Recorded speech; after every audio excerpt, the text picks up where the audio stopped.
여러분 어려서부터 여러분 아주 귀에 못이 박히도록 또 어른들로 하여금, 여러분들의 부모님들로 하여금, 할아버지, 할머니, 그리고 학교 선생님, 여러분의 살아온 모든 인생 가운데 여러분의 멘토가 되어두신 모든 사람들이 아주 중요하게 이야기한 한 가지가 있다라고 한다면요, 약속을 잘 지키는 것입니다. 그렇죠? 그래서 어려서 우리가 어린 아이들에게서부터 어른에게까지 계속해서 약속을 잘 지킬 것에 대해서 강조하죠.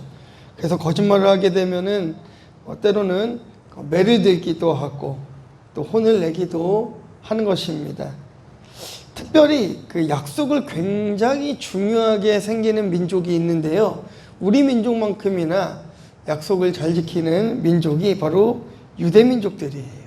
구약에 보면은요, 이스라엘 백성들이 하나님 앞에 기도할 때에 뭐라고 얘기하냐면요, 아브라함의 하나님, 이삭의 하나님, 야곱의 하나님, 그 조상들의 이름을 다 나열하면서 그렇게 기도를 합니다.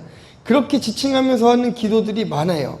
그러니까 왜 그렇게 조상들의 이름을 나열하면서 그 유대인들이 기도하는 걸까요? 고난 중에 믿음의 조상들과 하나님 사이의 그 약속을 언급하면서 하나님 앞에 기도하는 거예요. 하나님, 우리의 조상 아브라함에게 약속하신 것, 우리의 조상 야곱에게 약속하신 것, 우리의 조상 요셉에게 약속하신 것, 하나님께서 이루어주세요. 약속을 지켜주세요. 유대인들은 그렇게 기도하더라는 것입니다. 오늘 본문은요, 예수님께서 이 땅에 오실 수밖에 없는 이유를 설명하고 있어요. 간단하게는 하나님께서는 선택한 하나님의 자녀들을 위해서 이 땅에 오셨고, 우리와 같은 모습으로 같은 고난을 당하고 십자가에 못 박힐 수밖에 없는 그 이유를 본문을 통해서 말씀하고 계십니다. 자, 우리는 오늘 본문 말씀을 통해서요, 예수님이 이 땅에 오신 그 목적이 무엇인지 말씀을 통해 한번 보도록 하겠습니다. 자, 첫 번째는요, 택자를 위해 죽으셨습니다. 9절과 10절 말씀을 함께 보도록 하겠습니다. 시작. 받으심으로 말미암아 영광과 존귀로 관을 쓰신 예수를 보니 이런 행하심은 하나님의 은혜로 말미암아 모든 사람을 위하여 죽음을 맛보려 하심이라. 그러므로 만물이 그를 위하고 또한 그로 말미암은 이가 많은 아들들을 이끌어 영광에 들어오게 하시는 이래 온전하게 하심이 합당하도다. 아멘. 잠시 동안 예수님은 이 천사들보다 낮아주셨지만 고난당하고 죽으심으로 영광과 존귀의 관을 쓰셨다라고 하고 있습니다. 예수님은 하나님의 은혜로 모든 사람을 대신해서 죽으신 것입니다. 그래서 본문 말씀에 은혜라는 단어는요, 불쌍히 여긴다라는 의미예요. 불쌍히 여긴다. 즉 하나님께서 우리를 불쌍히 여기셔서 그 독자 예수 그리스도를 이 땅에 보내셨다는 것입니다. 그런데 왜 우리를 불쌍히 여기셨을까요, 여러분? 인간은 스스로 죄악의 길로 들어섰습니다. 아담과 하와가 스스로 선악과를 먹었고 그 죄로 인해서 하나님과 사람 사이에 장벽이 생겨서 사실은 하나님과의 그 인간 간의 계약을 파기한 것은 하나님이 아니라 인간이었던 것이죠. 하나님은 절대적으로 선하신 분이시기 때문에 결코 악을 만드신 분은 아니십니다. 그러나 인간은 죄를 지었고 거룩하신 하나님은 죄가 있는 인간과 교통할 수가 없었던 것입니다. 한낱 피조물에 불과한 사람이지만 하나님은 우리들을 불쌍히 여기셔서 이 땅에 독생자 예수 그리스도를 보내신 것이에요. 그렇기 때문에 십자가의 죽음은 은혜라고 부르는 거예요. 은혜. 당연한 것을 해주시는 것이 아니라 하나님께서 우리에게 은혜를 베풀어 주셨다는 것입니다. 결국 모든 사람을 위해서 죽음을 맛보려 하신 것이에요. 근데 여러분, 오늘 제 그 1번 돼지와 지금 오늘 말씀이 조금 충돌되는 부분이 있죠. 분명히 오늘 1번 돼지에는 택자를 위해 죽으셨다고 얘기하고 있는데 본문은 모든 사람을 위해서 죽으셨다라고 이야기하고 있어요. 그렇죠? 좀 이상하지 않으십니까? 분명한 택자를 위한 죽으심인데 왜 성경은 모든 사람이라고 그것을 지칭하고 있을까요? 히브리서 말씀을 원문으로 보니까요, 그 원인이 좀 보였습니다. 원문 성경으로 보니까요, 원어에 보면은 그 모든 사람이라고 되어 있어요. 그 모든 사람의 그는 하나님의 택하신 자녀를 이야기하고 있는 것이에요. 다시 해석하자면 그 모든 사람은 택함 받은 그 모든 사람을 위해서 예수님께서 죽음을 맛보셨다라고 해석할 수 있는 것입니다. 하나님은 모든 것을 창조하신 분이시고 그분의 영광을 위해 모든 것을 돌보고 계신 분이시에요. 하나님께서는 많은 믿음의 자녀들이 하나님과 함께 그 영광을 누리기를 지금도 원하고 계십니다. 그래서 사람들을 구원하시기 위해서 고난을 통해서 예수님을 완전한 구원자가 되게 해주신 것이죠. 오직 예수 그리스도만이 우리의 죄를 짊어지신 유일한 분이신 것을 여러분들 믿으시기를 주님의 이름으로 축원합니다. 그리고 그분은 구약의 말씀의 성취를 위해서 이 땅에 오셨습니다. 예수님이 오신 것은요, 그냥 어느 날 갑자기 생뚱맞게 뚝 이 땅에 내려오신 것이 아니라 구약의 말씀의 성취를 위해서 오셨어요. 하나님의 백성을 구원해내시겠다라는 구약의 약속을 성취하기 위해 이 땅에 오신 것입니다. 하나님은 신실한 분이시기 때문에 그 약속은 그 어느 것 하나 땅에 떨어지지 않고 반드시 성취됩니다. 이루어집니다. 믿으시게 예수님의 이름으로 축원합니다. 여러분들은 택함받은 하나님의 백성들이에요. 오늘 본문에 예수님의 십자가의 죽음의 의미를 유대인들에게 다시 한 번 더 상기시키는 이유는요, 그들에게 희망을 주기 위해서인 거예요. 사실 지금 이 말씀을 듣고 있는 유대인들이 굉장히 어려운 가운데 있습니다. 예수를 믿음으로 받는 핍박의 수준이 굉장히 심각해요. 마치 그 북한에서 예수님을 믿는 것 같은 느낌으로, 그렇게 예수를 믿음으로 인해서 그 지역사회 안에서도 쫓겨나야 되고, 여러 가지 폭행도 당하고요, 잡혀가기도 하고요. 굉장히 어려운 가운데 있는 자들에게 이 십자가의 복음을 전해주면서 다시 한 번 더 희망을 심어주는 것이에요. 고난 가운데 있지만 고난당하는 여러분은 택함받은 하나님의 백성들이고 여러분들을 위하여서 이 땅에 예수님이 오셨다라고 지금 독자가 이야기하고 있는 것입니다. 그러면서 이제는 완전한 승리를 예수님께서 이루어 주셨기 때문에 이 땅에서 더 이상 두려워하지 말고 살아가라는 것이에요. 택함받은 주의 자녀들은 조금 더 당당해야 됩니다. 자신 있게 이 땅에서 그리스도인임을 나타내며 살아야 되는 것입니다. 이런 분들이 가끔 계시더라고요. 그럼 내가 택함받은 백성인지 아닌지 어떻게 알아요? 어떻게 알아요? 또 우리가 전도를 해야 되는데 저 사람이 택함받은 백성인지 아닌지도 모르는데 어떻게 전도를 해야 됩니까? 그래서요, 여러분, 신학적 용어로는 우리가 이미와 아직 사이를 살아간다라고 이야기하고 있습니다. 이게 무슨 말이냐면요, 이미 완성된 하나님의 나라, 하나님의 관점이죠. 하나님의 나라, 하나님의 관점에서는 이미 모든 것이 완성되어 있지만 우리는 그 사이를 살아가고 있는 사람들인 거예요. 아직도 우리는 그 사이를 살아가고 있기 때문에 누가 택함 받은 백성인지 우리는 그것을 평가하며 살아가는 것이 아니라 내가 예수를 믿는 것에 감사하며 살아가면 되는 것입니다. 저 사람은 왜 택하지 않았어라고 불평을 가지고 살아가는 것이 아니라 나를 택해 주신 그 하나님께 감사하며 살아가면 되는 것이에요. 우리는 모릅니다. 여러분, 조금 더 세상 가운데서 여러분 택자로서 당당한 삶을 살기를 주님의 이름으로 축원합니다.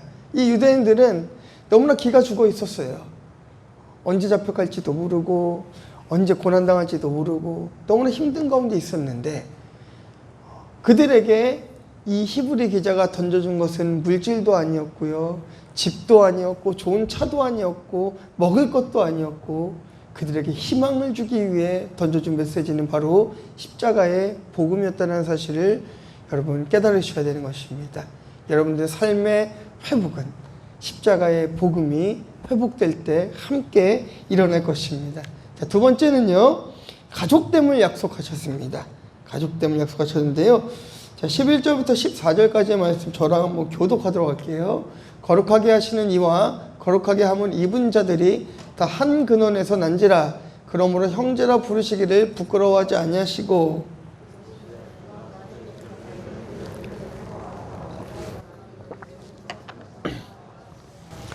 또다시 내가 그를 의지하리라 하시고 또다시 볼지어다.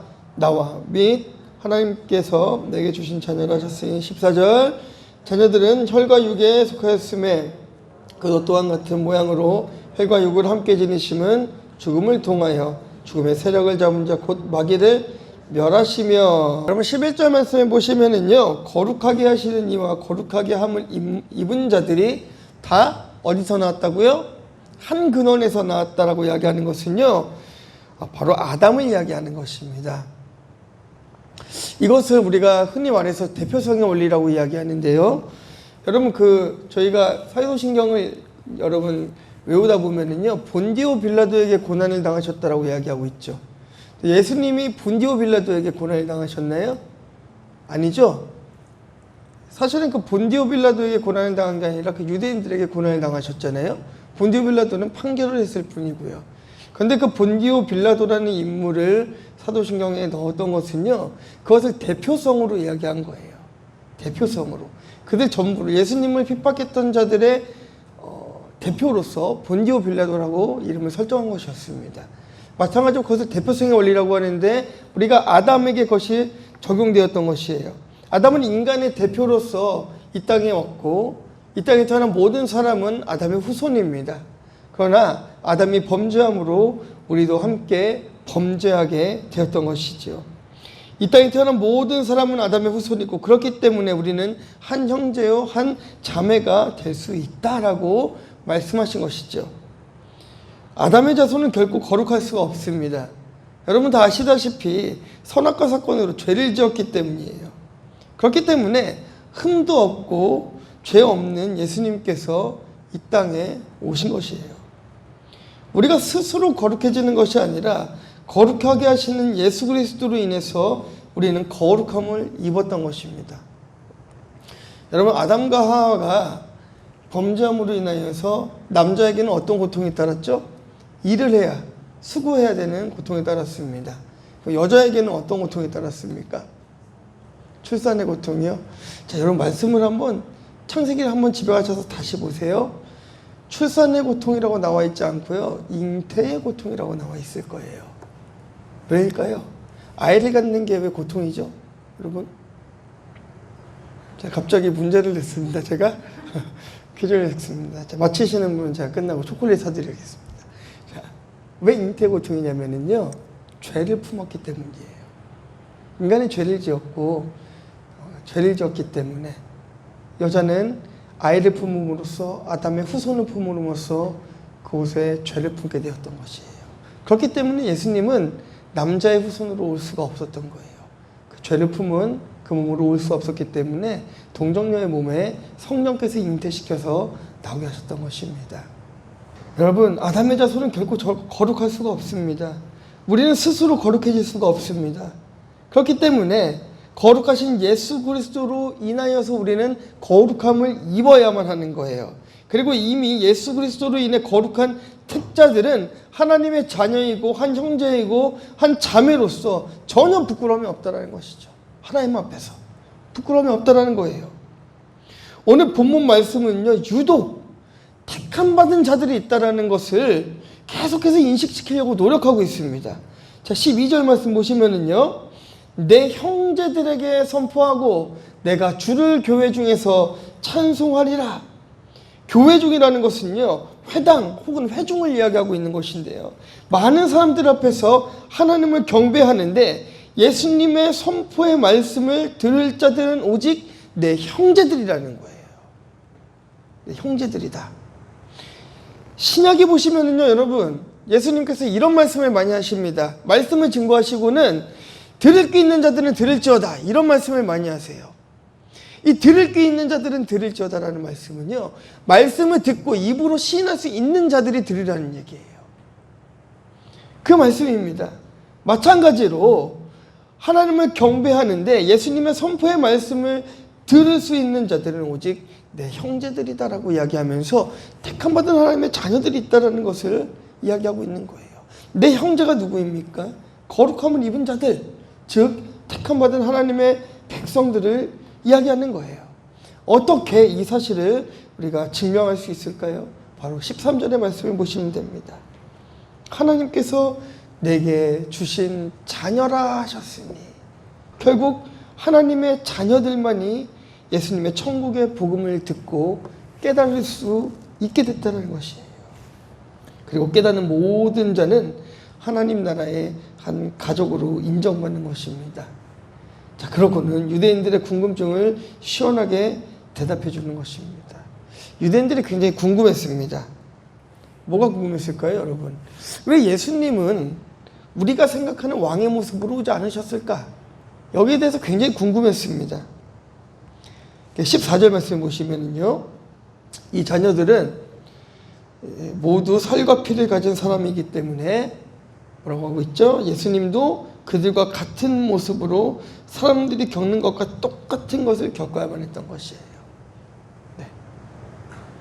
우리의 죄를 안고 가셔야 되는 분이기 때문에 그런 것입니다. 그래서 여러분 그런 것에 속지 않으셔야 돼요. 요즘 이단들은요, 예수님의 신성은 인정하지만 완전한 그 인성은 또 부정하는 곳들도 있습니다.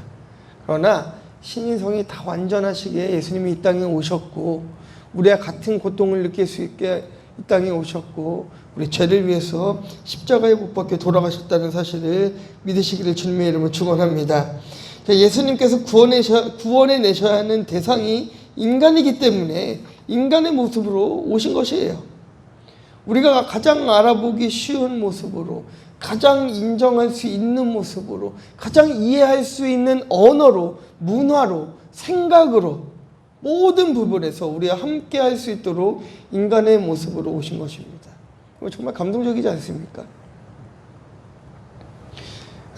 제가 선교지에서 오랫동안 선교 활동을 하면서 아주 위험했던 순간들도 많이 있었습니다.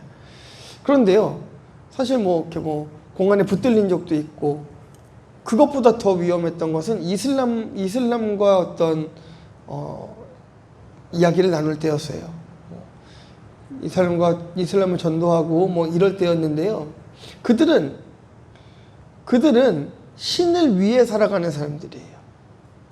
그래서 그 신을 위해서 목숨을 바쳐야 되고, 신을 위해서 자기 목숨을 버려야 되고, 자해도 해야 되고, 무언가를 해야 되는 거예요.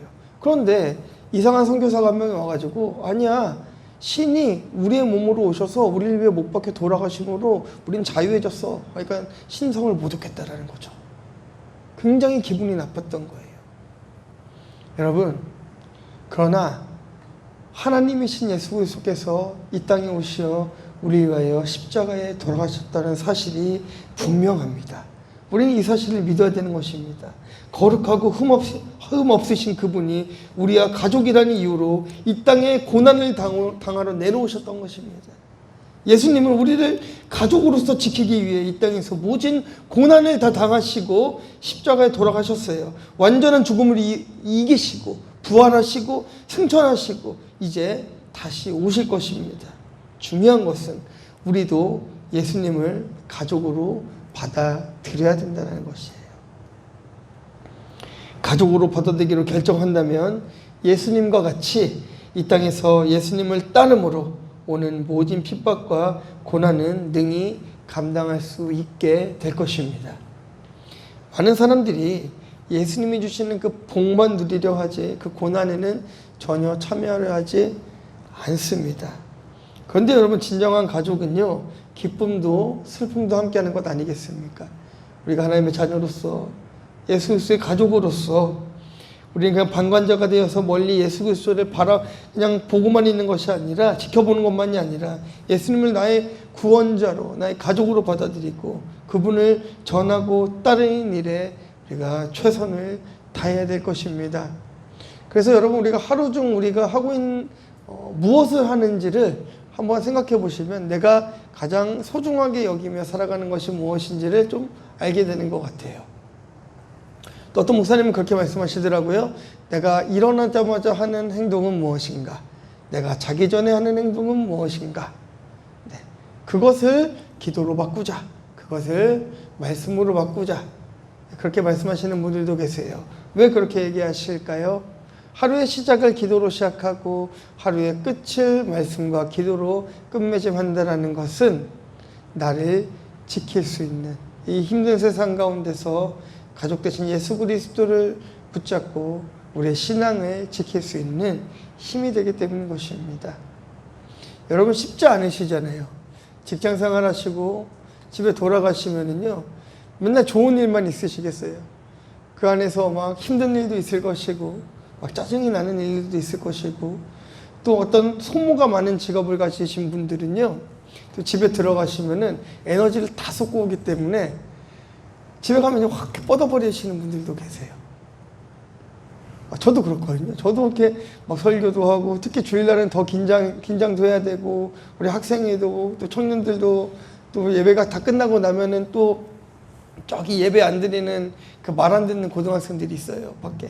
이제 걔네들 앉혀놓고 또 공원에서 예배도 드려주고 다 하고 이제 집에 들어가면 긴장이 훅 풀려가지고 이렇게 뻗어버려요. 밥 먹고 이렇게 뻗어버려요. 근데 그때 기분이 그렇게 좋아요. 아, 오늘 하나님 앞에 충성하고 누웠구나.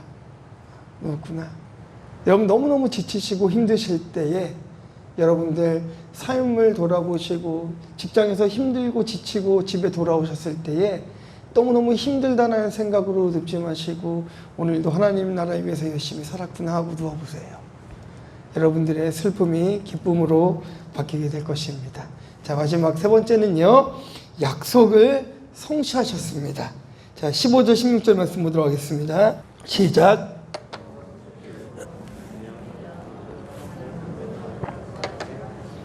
이는 확실히 천사들을 붙들어 주려 하심이 아니요 오직 아브라함의 자손을 붙들어 주려 하심이라. 이 죽음에 대한 두려움에 사로잡혀 사는 사람들을 자유롭게 하기 위해 사람과 같은 모습으로 죽으셨습니다. 결국은 예수님의 죽음은요, 만인 앞에서 죽으심이시고 만인 앞에서 다시 살아나셨고 승천하셨습니다. 왜일까요? 왜 다른 사람들이 보는 앞에서 죽으시고 다른 사람들이 보는 앞에서 다시 살아나셨고 다른 사람들이 보는 앞에서 승천하셨을까요? 그래야 이 땅에 남겨진 우리들에게 희망이 있기 때문이에요. 되게 그 재미있는 제가 일화가 있었는데요. 제가 러시아에서 그 열차를 한번 탄 적이 있었습니다. 유럽으로 가는 열차를 한번 탄 적이 있었는데요. 제 앞에 이스라엘 사람이 탔어요. 제 앞에 이스라엘 사람이 탔고 제 앞에는 지금 정확하게 기억이 안 나는데요. 덴마크 사람이었나요? 그쪽 사람이었던 걸로 기억을 해요. 이스라엘 사람이 크리스천이었던 거예요. 제가 기억이 잘 안 납니다. 나라가 덴마크라고 할게요. 덴마크 사람들에게 죄송하지만 그 사람이 성경은 가짜야. 딱 그러니까요, 이 이스라엘 사람이 그랬어요. 네가 뭔데 우리나라 역사를 부정해? 그때 제가 하나의 충격을 받았습니다. 그렇지.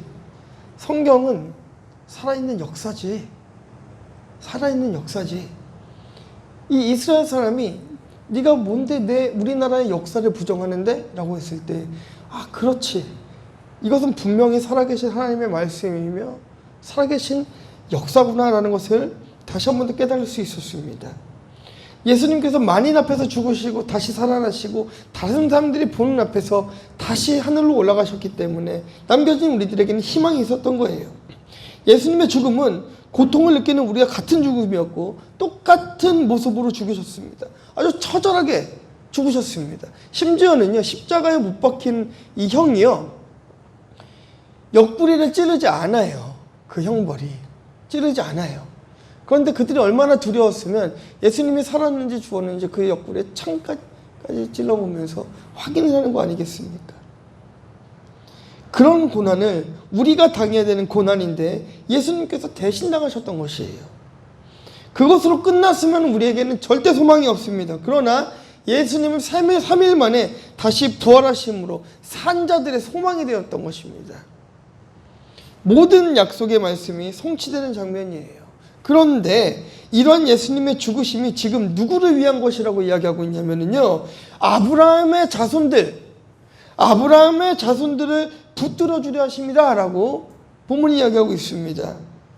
이것이에요. 약속의 자녀들을 위한 죽음이라는 거예요. 약속의 자녀들을 위한 죽음. 이미 십자가의 죽음은 창세전에 예정되어 있었고 아브라함을 통해서 약속하신 그 자손의 축복을 지금도 이어가고 계신다는 거예요.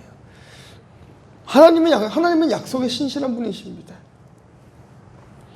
이제 그 약속의 자녀들에게는 희망이 생겼던 것이죠. 여러분, 이 말씀을 듣고 있는 그 유대인들이 얼마나 희망이 생겼을까요? 왜냐면요, 아브라함을 통해서 하신 그 약속이 지금도 유효하구나. 아브라함과 약속하셨던 그 하나님이 지금도 살아계시고 그 약속을 성취해 나가신다는 것에 얼마나 큰 위로를 받을 것입니까? 그리고 그 위로는 지금 우리들에게도 마찬가지인 것이에요. 여러분이 믿는 하나님은 지금도 살아계신 하나님이십니다. 하나님께서 아브라함을 통해서 약속하신 그 믿음의 자녀들의 번성은 지금도 성취하고 계신 거예요. 이제 우리는 약속의 자녀들로서 주님이 다시 오시는 그날을 기다리면 되는 것입니다. 때로는요, 여러분, 때로는요, 말씀을 보고 말씀을 또 설교를 듣고 또 신앙생활을 하면서 굉장히 헷갈리는 부분들이 있을 수도 있어요. 네, 제가 좀 그런 사람이었던 것 같아요. 네, 좀 제가 20대에 신학을 했을 때도 신학을 하는 신학생인데 그렇게 비판적이었어요. 성경에 대해서. 너무나도 믿겠는데 너무나도 믿지 못하는 부분들이 많은 거예요. 네. 근데 제가 한 가지 그렇게 그래서 여러 가지 책들도 보고 막 말씀도 보고 설교도 듣고 그러면서 한 가지를 깨달았습니다. 무엇이었냐면요, 믿음의 눈으로 보아야 보이는 것들이 있더라는 거예요. 하나님께서 이 땅의 샘플로 하나님의 모양을 다 만들어 놓지 않았어요. 특히 삼위일체가 그렇지 않습니까? 세 분 하나님이 한 하나님으로 계신다는 게 좀 이상하잖아요. 이걸 이성적으로 이해하신다고 하면 큰일 납니다. 이성적으로 절대 이해하시면 안 돼요. 이해할 수 없어요. 세 분의 하나님이 어떻게 한 분의 하나님이 될 수 있을까? 그 믿격을 가지신 분이. 그러나 우리는 믿음으로 그걸 믿을 수 있는 것이죠. 보이지 않는 이 땅의 하나님이 그것을 우리 인간의 몸에 샘플로 주시지 않았기 때문에 믿기지가 않지만 우리 믿음의 눈으로 그걸 바라볼 수 있어야 되는 것이에요. 그것을 깨달았을 때 제 안에 궁금증들이 다 해결이 되었던 것이에요. 하나님은 지금도 살아계십니다. 그리고 지금도 여러분들에게 말씀하고 계십니다. 하나님 나라 위해서 살아가기를 기대하고 계십니다. 그렇기 때문에 이 땅에 너무 미련을 두고 사지 마시기를 주님의 이름으로 축원합니다. 여러분, 돈도 명예도 그 무엇도 영원하지 않다는 것을 우리가 다 잘 알고 계시잖아요. 근데 언제까지 우리가 썩어 없어질 것들의 노예가 되면서 살아가야 되겠습니까? 자신이 선택받은 백성이라고 말하면서 왜 자살을 하는 일들이 생기고, 특자다 말하면서 사기치고 도둑질하고 뇌물을 받고 이런 일들이 왜 생기는 걸까요? 승리하신 예수님을 온전히 신뢰하지 못하고 믿지 못했기 때문인 것입니다. 여러분, 예수님께서 우리들에게 원하셨던 것은 적당한 것이 아니었습니다. 온전히 하나님께서 요구하시는 것은 온전한 믿음이었던 것이에요. 이제 말씀을 맺고자 합니다. 우리가 하나님의 자녀로서 여러분들의 시간은 어디에 사용을 하고 계실까요? 하나님은 여러분들 이 말씀을 통해서 하신 모든 말씀들을 성취해 나가고 계시는데 이 땅을 살아가는 우리들은 어디에 많은 시간들을 쏟으며 살아가고 있을까요? 우리 영상 하나 보도록 하겠습니다. 여러분, 인생의 시간표를 한 번 더 점검해 보셔야 되지 않을까요? 여러분들 어디에 시간을 가장 많이 쏟으며 살아가고 계십니까? 얼마나 많은 시간을 하나님과 동행하며 살아가고 계십니까? 여러분들이 직장 생활을 하는 것도 하나님과 동행할 수 있는 시간이에요. 여러분들이 가족과 함께 보내는 시간도 하나님과 충분히 동행할 수 있는 시간이고요. 이렇게 예배의 자리에 나오는 것도 하나님과 동행할 수 있는 시간인 것입니다. 그러나 우리가 조금 더 적극적으로 하나님 앞에 나아가게 원하는 것은요, 하나님은 반드시 약속을 지키기 때문이에요. 약속에 신실하신 그 하나님께서는 그 약속의 증거로 이 땅에 예수 그리스도를 보내셨습니다. 여러분, 어렵겠지만 끝까지 하나님의 약속을 붙드시기를 주님의 이름으로 축원합니다. 하나님의 약속은 반드시 성취되기 때문에 말씀 안에 사는 자들은 결코 망하지 않습니다. 하나님의 말씀, 하나님의 계명을 지키며 살아가는 자들은 이 땅에서 결코 망하지 않아요. 여러분 믿으시기를 부탁드립니다. 예수 그리스도를 붙잡으세요. 여러분들이 인생에 좋은 멘토가 되어주시고 생명이 되어주시는 그분께서 여러분의 가장 선한 길로 이끌어 가실 것입니다. 이제 함께 기도했으면 좋겠습니다. 하나님, 내 인생의 시간표를 다시 한번 짜보겠습니다. 하나님, 내가 하나님 나라를 위해서 한번 살아보겠습니다. 열심히 전도하면서 말씀을 묵상하면서 기도하면서 살아보겠습니다. 주님, 힘을 주시고 용기를 주시고 지혜를 주세요. 우리 한번 이 시간 다 같이 한번 기도하도록 하겠습니다. 할렐루야. 하나님